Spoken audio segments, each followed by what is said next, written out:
Hi guys, it's David from Motormore Press.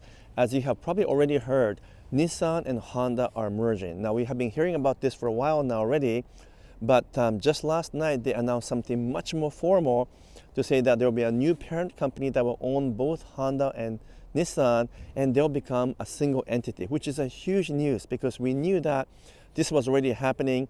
But to hear that it will become a single entity with most of the directors and even the president to be selected by Honda, it's a big deal because it's no longer a merger then. It's more of a takeover, I think, or friendly takeover, where the two companies will form a single entity with Honda fulfilling most of the top management, and that means also the strategy and business side as well.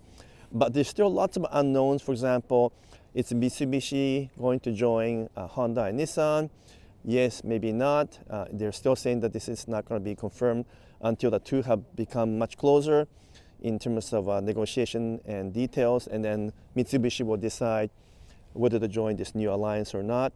Also in question is what happens between Nissan and Renault, because they already have an alliance, and therefore what's going to happen with that relationship. So lots of questions.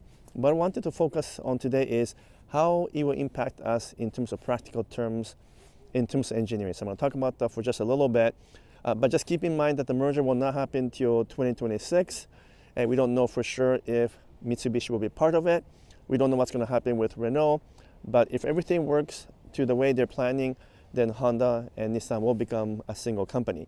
And what I'm hoping is that regardless of all the business talks around it, which you can read or listen from many other sources, I want to mention one very important thing that will affect Honda especially, because Nissan and this one here, Infiniti, have body-on-the-frame trucks and body-on-frame SUVs, including this one, the new Armada, and then elsewhere in the world, Nissan Patrol.